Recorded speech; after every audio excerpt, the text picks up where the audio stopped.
Dobrý deň, vítajte pri sledovaní diskusie o čoskoro účinnom a teda novom zákone o sociálnej práci. Mojimi hostiami sú pán Kristián Kováč, Ministerstvo práce a sociálnych vecí a rodiny. Dobrý deň. Pani profesorka Jana Levická, vysokoškolský pedagóg Fakulty zdravotníctva a sociálnej práce na Trnavskej univerzite v Trnave. Vítajte. Ďakujem, dobrý deň. A pán Peter Kulifaj z občianskeho združenia Mládež ulice ako zástupca tretieho sektoru. Dobrý deň. Takže môžeme začať o diskusii o tomto novom zákone o sociálnej práci. Môžeme začať s takými pozitívnymi otázkami. Čo vidíte, aký najväčší prínos vo všeobecnosti v tomto zákone? Tento zákon ako najväčší prínos považujeme, že definuje podmienky výkonu sociálnej práci pre účely praxe.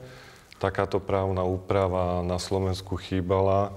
A konečne budeme môcť vôbec povedať, že kto je sociálnym pracovníkom a vôbec aj spočítať sociálnych pracovníkov na Slovensku. Druhá taká významná oblasť je, že vzniká komora pre sociálnych pracovníkov ako profesná organizácia. A vieme, že toto je taká nová oblasť a všetky profesie a pomáhacie profesie majú svoje vlastné komory, ktoré majú svoj dôležitý význam, sú to strážcovia etiky, zabezpečujú ďalší odborný rast a tak ďalej.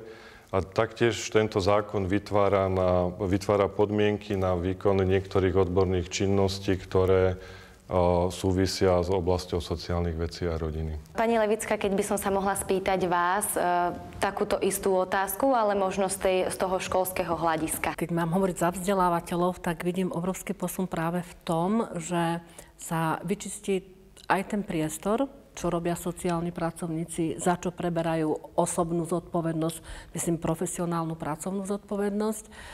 A tiež, že niektoré veci, za ktoré nesú oni v praxi zodpovednosť a my ich v škole na to pripravujeme, doteraz neboli riešiteľné, pretože tú profesiu mohli vykonávať ľudia s rôznym vzdelaním, pričom niektoré veci nemuseli si vždy vedieť domyslieť dokonca, aký to je dosah, dopad. Ja sa teším na to, že ten zákon vznikol, že Ministerstvo práce a sociálnych vecí a rodiny v tomto smere nám neskutočne vyšlo v ústrety, pomohlo, dá sa povedať, že to bol spoločný záujem ministerstva a asociácie vzdelávateľov v sociálnej práci, a ktorý sa nám teda podarilo dostať takmer do konca, lebo zákon začne platiť od 1.1. A či bude naozaj fungovať, to nezávisí len od samotnej legislatívy, ale aj od toho, ako sa k tomu postavia naši absolventi, čiže tí študenti, ktorí už skončili toto štúdium a dneska môžu používať titul buď to bakalár sociálnej práce, alebo podľa zákona teda asistent sociálneho pracovníka, alebo magistri, čiže sociálni pracovníci. Myslím, že to posunie hodne tú profesiu dopredu a samozrejme my potom na to budeme na škole zase reagovať. Pán Kulifaj, vy ako sociálny pracovník, v čom vidíte pozitívum tohto zákona? Tak ja osobne mám veľký rešpekt sociálnej práci, ako k oboru, ale ako profesii. A keď sme sa o tom aj s kolegami tak rozprávali, tak sme si uvedomili, že my nie sme nejaká statická profesia, ktorá nemôže si dovoliť byť na jednom mieste, ale potrebujeme sa neustále vzdelávať, komunikovať navzájom medzi sebou. A práve tento zákon, najmä s prostredníctvom komory, by mohol vytvoriť platformu, ešte k tomu garantovanú štátom, kde by k tejto diskusii mohlo prísť. Takže v tom vidíme taký prínos, ktorý tento zákon môže priniesť. Keď už sme tu teda spomínali komoru, tak otázka na vás, pán Kováč. V čom vidíte vlastne túto výhodu z tejto komory? Tak samozrejme, komora má, už zo zákona vyplýva povinnosti komory. Čo je dôležité, že členstvo v komore bude dobrovoľné a komora bude hlavným strážcom etiky výkonu sociálnej práce. Komora napríklad bude dávať, čo je úplne novum, bude teda dávať povolenia na výkon samostatnej praxe pre sociálnych pracovníkov, nakoľko doteraz sociálny pracovník mohol fungovať len v pracovnoprávnom alebo obdobnom vzťahu. Čiže vzniká úplne aj nová dimenzia výkonu ako slobodného povolania. Je tam neštandardne profesijná rada, ktorá naozaj bude strážcom tej profesie a odborných otázok, ako spomínal pán kolega Kulifaj, aj ďalšieho rozvoja sociálnej práce a smerovania. A pre členov tejto komory, aké to budú výhody? Prečo sa stať vlastne členom? Prečo ísť? Prečo ad jedna teda, že teda bude združovať profesionálov? Sú tam kompetencie, ako dáva poradenstvo, dáva možnosť komore zastupovať svojich členov a poskytovať právne poradenstvo. Častokrát máme v súčasnosti bohužiaľ niekoľko už až súdnych procesov, kde sociálni pracovníci sú predmetom, či splnili, či nesplnili, či poškodili klienta, či nepoškodili klienta. Čiže v týchto otázkach bude samotná, alebo to nikto teda najreálnejšie vie zodpovedať samotná komora, či sociálny pracovník urobil všetko, ako mal, alebo našli sa tam určité rezervy. Sociálny pracovník, v zákone je dané, že by mal byť vysokoškolský človek, ktorý teda má toto vzdelanie. Čo s ľuďmi, ktorí nevyštudovali túto sociálnu prácu? V slovenskej verejnosti sa veľmi často prekrývajú dve veci. To je široká oblasť sociálnych služieb, kde pracujú aj iní odborníci ako sociálni pracovníci, a potom profesijný výkon naozaj tej špecializovanej činnosti alebo tej odbornej činnosti sociálnej práce. Je prirodzené, že pokiaľ niekto pracuje na pozícii, ktorú označujem ako pozícia sociálneho pracovníka, ten zákon nemal úmysel týchto ľudí, ktorí sú už v praxi nejakým spôsobom diskvalifikovať alebo likvidovať. Zákon na nich pamätá a umožňuje im, aby zostali pracovať naďalej. Avšak pokiaľ oni z toho pracovného miesta odídu a uvoľní sa tá pracovná pozícia, na tú pracovnú pozíciu sa už budú potom naberať ľudia s kvalifikáciou, čiže s požadovaným vzdelaním. Popri tom všetkom ešte stále, lebo sociálna práca je hodný o spolupráci, nám v tej oblasti, kde pracujeme my, či už v sociálnych službách, alebo ja neviem, na SPOčke, pri práci s rodinou a tak ďalej, zostane potreba spolupráce s mnohými a mnohými ďalšími odborníkmi. Akurát sa to vyčistí, kto za čo nesie odbornú zodpovednosť, kto má na čo oprávnenie zo zákona. A keď sa teda stane to, čo spomínal pán Kováč, že niekto niečo zanedbá, niekto niečo poruší, tak sa bude asi dôslednejšie hľadať príčina. Áno, kto to naozaj, či to mal v kompetencii, či za to mohol niesť zodpovednosť. A v tomto smere by naozaj tá komora mohla byť veľmi, veľmi nápomocná všetkým tým sociálnym pracovníkom, pretože to je ich komora, alebo bude to ich komora, ktorá je profesijným nástrojom práve preto, aby hájila záujmy svojej profesie.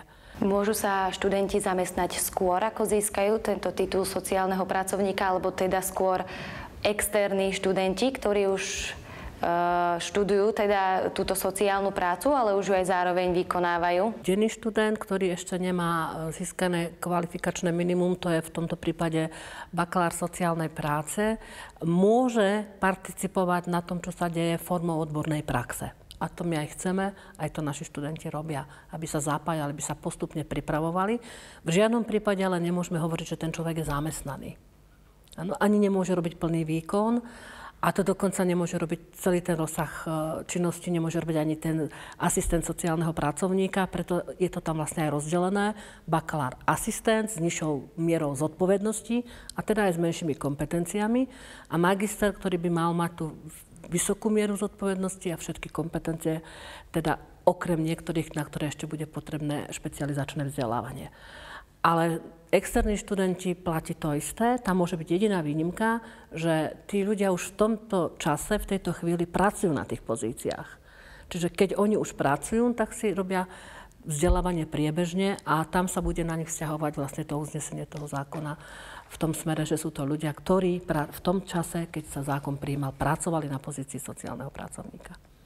Ja by som sa ešte vrátila ku komore a opýtala sa pána Kulifaja, či si myslí, že je správne vytvárať takúto komoru týchto sociálnych pracovníkov a v podstate tam združovať týchto sociálnych pracovníkov?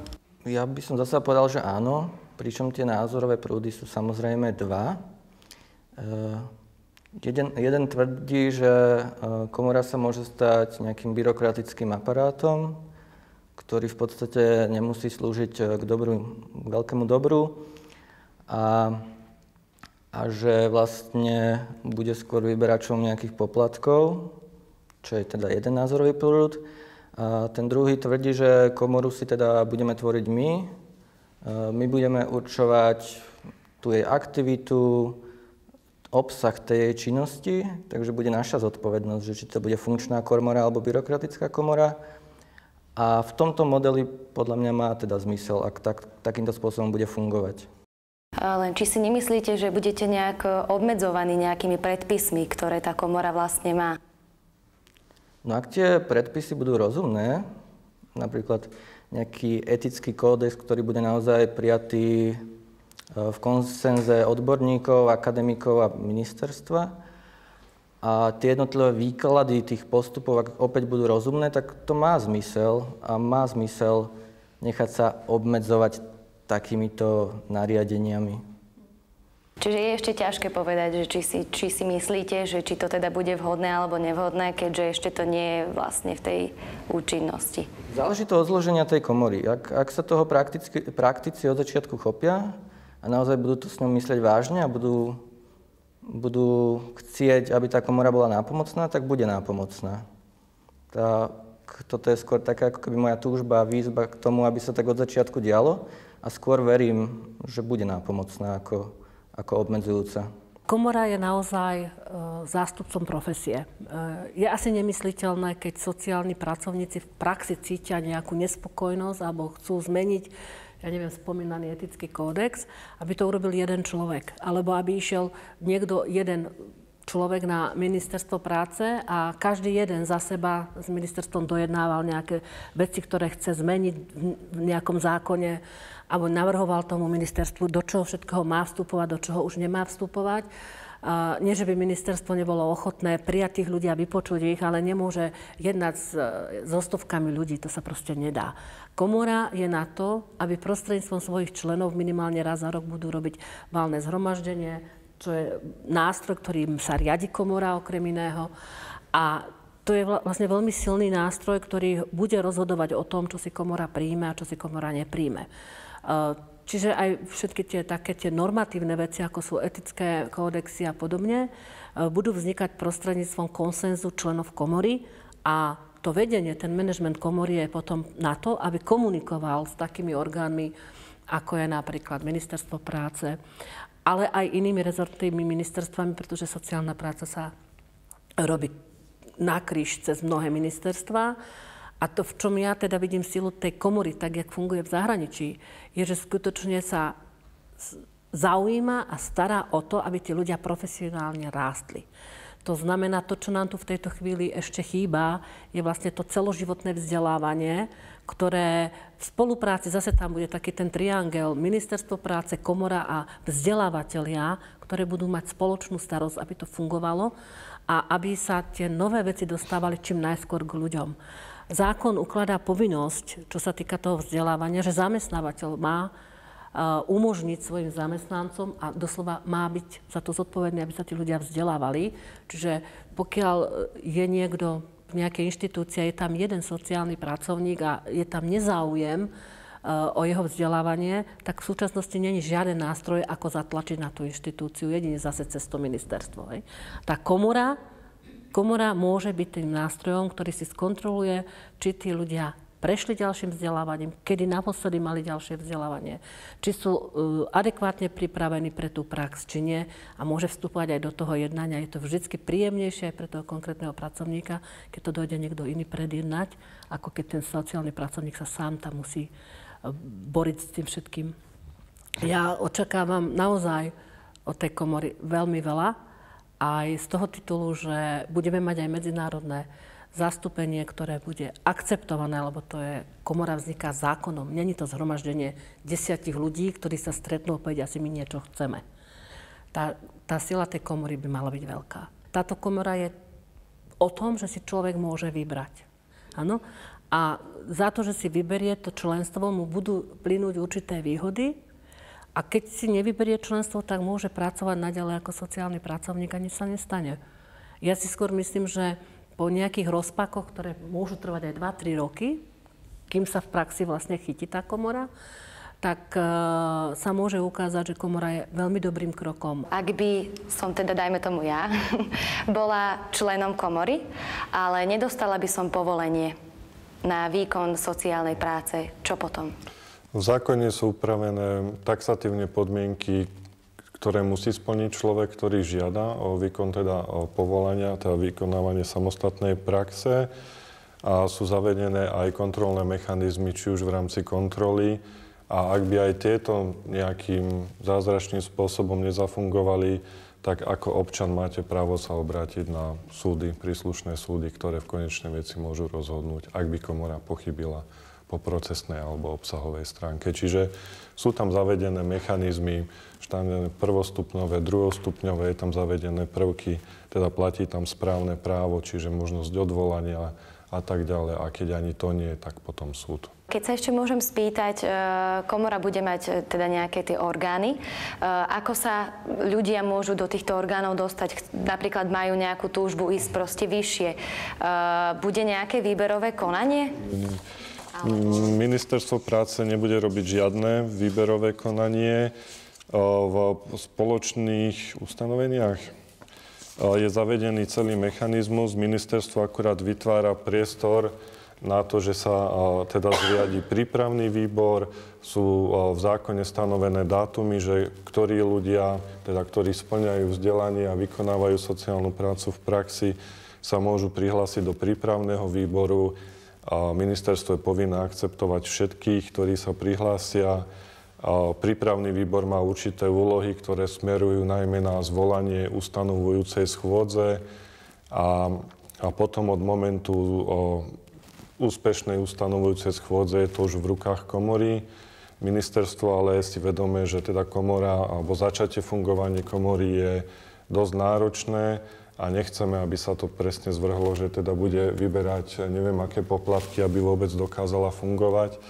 Takže prvé 3 roky je zavedený aj mechanizmus štátnej kvázi podpory. Štát bude prispievať na fungovanie komory, avšak už účel využitia tých zdrojov, ktoré sa podarilo vyčleniť, je už na komore samotnej, ako tie zdroje využije a na čo ich použije. Avšak po 3-ročnej podpore už komora bude musieť začať fungovať na vlastných nohách úplne nezávislo. Ak by som sa mohla opýtať teda na vás, pán Kulifaj, otázočka. Zoberme si teda zákon už všeobecne. Myslíte si, že sú tam ešte nejaké medzery, nejaké nezrovnalosti, ktoré by sa možno mali upraviť, ktoré ste možno našli? Veľa vecí ešte ukáže aplikačná prax. Napríklad výkon samostatnej praxe je síce definovaný, ale ešte nie je celkom jasné, že keď ja si podám prihlášku budúci rok, že chcem robiť samostatnú prax, že ako to bude vyzerať, ako budú niektoré postupy, ktoré ten zákon nedefinuje. Samozrejme, je tam to prechodné ustanovenie o tom, že sociálnym pracovníkom sa môže nazývať človek, teda, ktorý 1. januáru túto pozíciu bude zastávať, aj keď nebude spĺňať ten kvalifikačný predpoklad. No tento človek nebude môcť byť členom komory ani žiadneho jeho orgánu. To znamená, že síce tí ľudia zostanú sociálnymi pracovníkmi, napríklad majú vyštudovanú psychológiu alebo pedagogiku, ale pôsobili doteraz na pozícii sociálneho pracovníka, ale nebudú mať možnosť zapájať sa do tejto činnosti tej komory, čo má byť vlastne tá podporná platforma. Takže tam je tiež možno nejaká opäť otázka na tých ľudí, ktorí sa tomu už budú venovať, ako podporiť aj týchto ľudí, ktorí vlastne zostali sociálnymi pracovníkmi v zmysle tých prechodných ustanovení, ale nebudú mať tú komunikačnú platformu na nejakú podporu. Ale to sú veci, ktoré asi zákon by už nevyriešil. A sú to teda veci, ktoré sa ukážu časom, že ako si s tým poradíme. Pani Levická, keď sa vás môžem spýtať otázočku, myslíte si, že je vhodnejšie, aby sociálnu prácu, alebo teda sociálny pracovník riešil prípady, ktoré sú možno určené pre psychológa? V zákone je, že teda sociálny pracovník by mal byť ten, ktorý teda vyštudoval túto sociálnu prácu. Ale či nie je vhodnejšie, aby skôr ten priamo psychológ, ktorý sa teda je vyštudovaný v tejto sfére, aby sa viacej on teda venoval takémuto prípadu, ktorý je možno ťažšie zvládnutelný? Každá profesia má svoje. Ja si veľmi vážim psychológov, veľmi vážim si pedagógov, sama konec koncov mám background v pedagogike. Sociálna práca je aj o spolupráci. To znamená, a my k tomu vedieme tých študentov, že keď vidíš, že tu je tvoj limit, tak nebudeš robiť advokáta, ale nájdeš dobrého právnika, ktorý pre tvojho klienta urobí toto a toto. Keď potrebuje terapiu a ty nemáš výcvik psychoterapeutický, tak to nebudeš robiť. Obrátiš sa na niekoho, kto má psychoterapeutický výcvik a vie, čo má robiť. Ja som to práve myslela tak, že či je naozaj vhodné obmedziť to tak, že vlastne ten psychológ, ktorý by tú psychológiu vyštudoval, ale chcel by byť sociálny pracovník a takto pomáhať, či by to nebolo ako lepšie, keď už viete, že idete do domácnosti, ktorá teda je tamto týranie, či by nebolo hneď vhodnejšie tam poslať sociálneho pracovníka, ktorý má vyštudovanú psychológiu. Tam treba rozličiť viacero rovín. Jedna vec je dobrovoľnícka práca, lebo ja nech mám vyštudované čokoľvek, môžem byť dobrovoľníkom a ak ma organizácia alebo inštitúcia pustí, môžem vykonávať dobrovoľnícku prácu s kompetenciami, ktorá dobrovoľnícka práca má. Psychológ, ktorý príde samozrejme za klientom takýmto, on prirodzene použije metódy, techniky a postupy práce, ktoré sa naučil pri štúdium psychológie. A sociálna práca má už vlastné aj teoretické, aj metódy, techniky, postupy, ktoré zaštuduje sociálny pracovník. A obidvaja títo profesionáli by mali pristúpiť ku klientovi zodpovedne a pôsobiť v oblasti, v ktorej sú.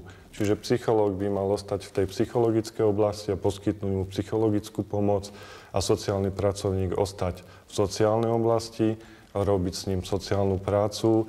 A tiež sociálny pracovník by sa nemal hrať na psychológa, lebo v konečnom dôsledku tomu klientovi môže viac uškodiť ako pomôcť. Čas donáša zmenu.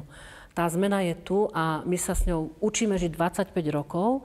25 rokov presviečame slovenskú verejnosť, že profesia sociálnej práce je dobrá, kvalitná profesia, má svoje miesto v tom spektre rôznych iných profesí, ktoré sú neskutočne dôležité pre nás, pre všetkých. A že chceme spolupracovať na tom, aby sme pomohli zlepšovať, skvalitňovať ľudské životy. A keď chcete robiť túto prácu, je to o tom, aby ste na ňu bola pripravená, aby ste vedeli hranice. Áno, odkiaľ pokiaľ môžem do toho vstúpiť a je to priestor pre spoluprácu s tými ostatnými. Pán Kulifaj, keď sa vás opýtam otázočku, vy si myslíte, že je naozaj takýto názor správny, že sociálny pracovník by mal byť ten, ktorý to vyštudoval, vysokoškolsky vzdelaný človek? Mám v predstave jednu kolegyňu, skvelú sociálnu pracovníčku, ktorá cestuje po Európe, po konferenciách, vzdeláva sa, robí sociálnu prácu s klientom oveľa lepšie ako ja. A je to psychologička.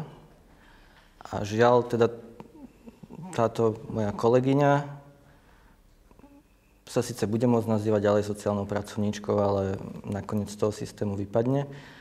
Tento zákon v podstate ju dostane von z toho celého. A keď som sa s ňou o tom tak rozprával, že ako to vníma, ako to cíti, tak sme si vtedy vyjasňovali, že ja nie som viac sociálny pracovník ako ty a ty nie si teda viac ako ja v doterajšom režime, pretože sme si uvedomili, že tento zákon to zmení. Ako keby dá nás do inej pozície. A ona bola natoľko, alebo je natoľko zrelá, že povedala, že chápe, že my potrebujeme mať ako sociálni pracovníci v tom poriadok a že ona sa s tým bude musieť nejak vyrovnať. A tento jej postoj ja veľmi oceňujem a oceňujem postoj každého, kto v podstate v tej praxi nemá vyštudovanú tú sociálnu prácu a umožní nám, sociálnym pracovníkom, si v tom trošku spraviť poriadok. Že je to také naozaj zrelé gesto toho pochopenia, o čo tu ide. Pričom tí psychológovia, keď sme už pri nich, to majú ešte o to ťažšie, že oni nemôžu si dať nálepku len tak psychológ, lebo majú vlastné zákony a vlastné komory. Takže oni sa tak dostávajú trochu mimo systém. Posledných 6 rokov sa zaoberám cez rôzne projekty výskumom kvality sociálnych služieb. A zacitujem vám, a zámerne nebudem hovoriť, aké mala vzdelanie sociálna pracovníčka v zariadení. Poviem len, že mala vysokoškolské vzdelanie A poviem vám jej reakciu, keď som jej sa pýtala, že prečo nemá stoličku na inom mieste. Povedal, v zariadení pre mentálne postihnutých dospelých mužov, pretože by mi tu debili sedeli celý deň. Aj toto je sociálny pracovník v praxi, ktorý ale nevyštudoval sociálnu prácu. A žiaľ, mala som možnosť za tie roky, čo tam robím, stretnúť sa s viacerými takýmito prístupmi. Ja sa skláňam naozaj pred každým dobrým sociálnym pracovníkom v tejto chvíli, ktorý na tej pozícii pracuje a robí to cez srdce. Ale neklamme si, my máme v praxi strašné množstvo ľudí, ktorí to robia len preto, aby robili akúkoľvek prácu, pretože nemajú inú možnosť sa zamestnať. A tá práca je tak zle ohodnotená, že potom aj ten výkon, aj ten prístup je taký, ako by som pomenovala, že možno nútené práce. Ja do tej práce chodím, lebo niekam chodiť musím. Čo nepredpokladám, že budú robiť sociálni pracovníci, ktorí si to zvolili, lebo to chcú študovať. Lebo to chcú robiť. A vrátim sa k zmyslu aj tomu zákonu, že ten zákon tu vytvára okrem iného aj platformu pre zvýšenie sociálneho statusu tej profesie. Áno? Už to nebude profesia, ktorú môže robiť hocikdo. Že stačí, aby mal hociaké vzdelanie a môže robiť sociálnu prácu. Ale na druhej strane tá komora bude nástroj, ktorý bude vyžadovať kvalitu práce od tých ľudí. Bez ohľadu na to, ako sú zaplatení. Hej? Chceš to robiť dobre, za týchto podmienok to robiť môžeš, ale chceme od teba kvalitu a zodpovednosť za to, že pracuješ s človekom a že mu vstupuješ do života. A po tvojom vstupe do jeho života by jeho život mal byť lepší, nie horší. Ja tu nechcem vytvárať atmosféru, že sociálni pracovníci sú jediní, ktorí to zvládnu. To nie. Ale myslím si, že tak, jak sa spoločnosť naučila rešpektovať, že keď má problém so zubom, ide zubárovi, keď má problém, že chce niekde slušne bývať, tak si nájde asi nejakú dobrú firmu, ktorá naozaj vie aj navrhnúť, aj postaviť dom, tak sa postupne naučí spoločnosť rešpektovať, že sociálnu prácu robia sociálni pracovníci. Od nich tá komora bude môcť vyžadovať, aby sa správali profesionálne a zodpovedne. Ona to nebude môcť vyžadovať od nikoho, kto v tejto chvíli robí na tej pozícii sociálny pracovník. A podotýkam, dneska môže mať 24 rokov ten človek a on tam môže byť ďalších 40. Ale nebude mať na ňo dosah, aby na ňo uplatňovala sankcie v prípade zle poskytnutého výkonu. To sa bude vlastne vzťahovať len k tým členom komory a k sociálnym pracovníkom, ktorí budú podľa tohto zákona pracovať. A to znamená, že keď niekto bude mať samostatnú prax, nemusí byť člen komory, pokiaľ on urobí závažné chyby a poškodí klienta, tá komora môže rozhodnúť o tom, že mu odoberie licenciu.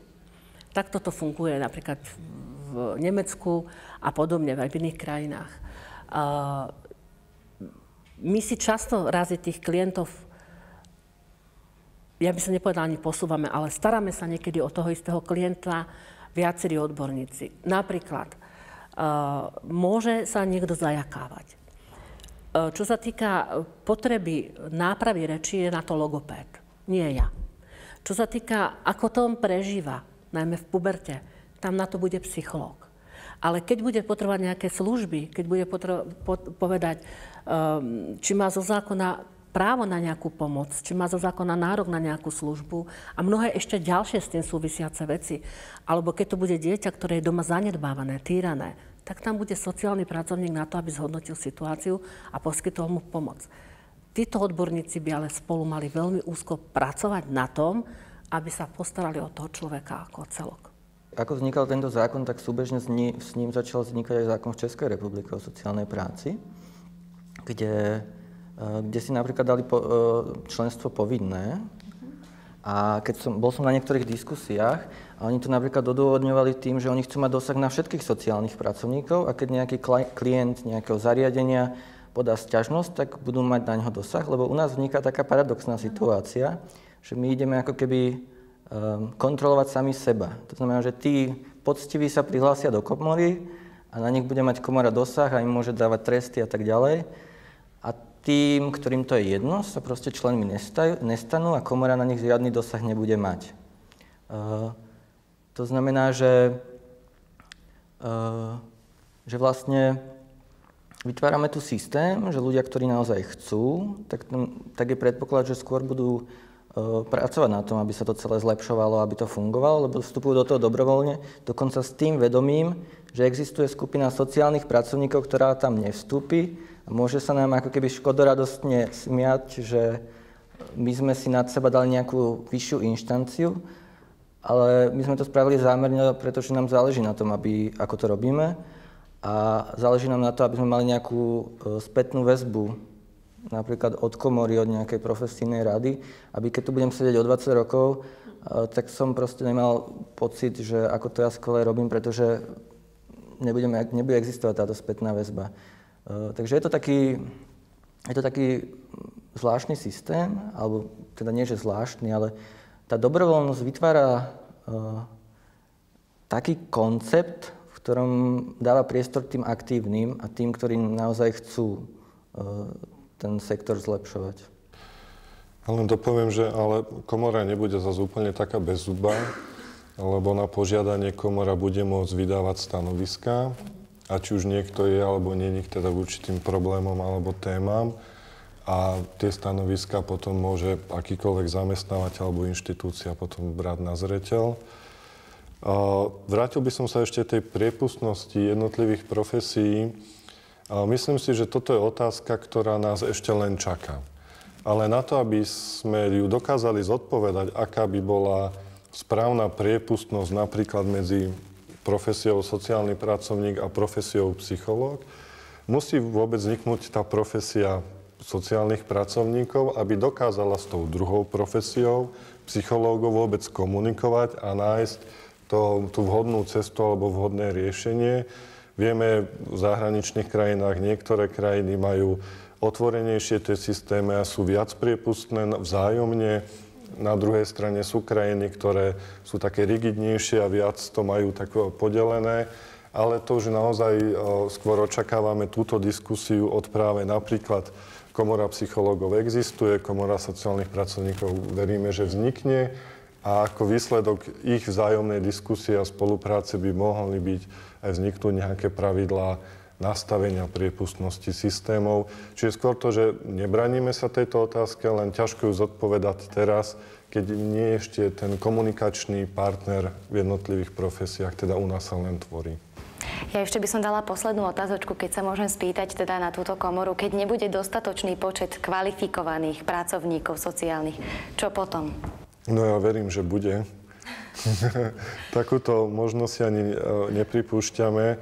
Ako sociálnych pracovníkov, absolventov sociálnej práce je relatívne obrovské množstvo v rámci Slovenskej republiky.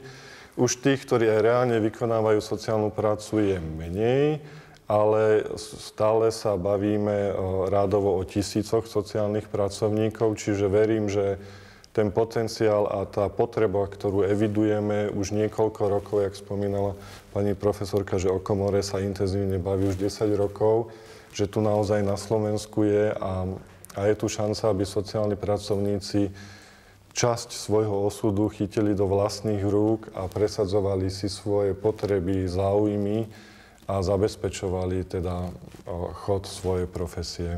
Nezávisle od ministerstva alebo vôle niekoho, či už vôle školy, ale proste ľudí z praxe, aby bol niekto, kto zastupuje ľudí, ktorí aj sociálnu prácu vyštudovali a ju vykonávajú. Milí diváci, ja vám veľmi pekne ďakujem za pozornosť. Ďakujem aj svojim dnešným hosťom, že prijali toto pozvanie, že nám objasnili tento nový zákon o sociálnej práci. A my veríme teda, že všetko dobre dopadne a budeme držať palce. Prajme vám krásny deň.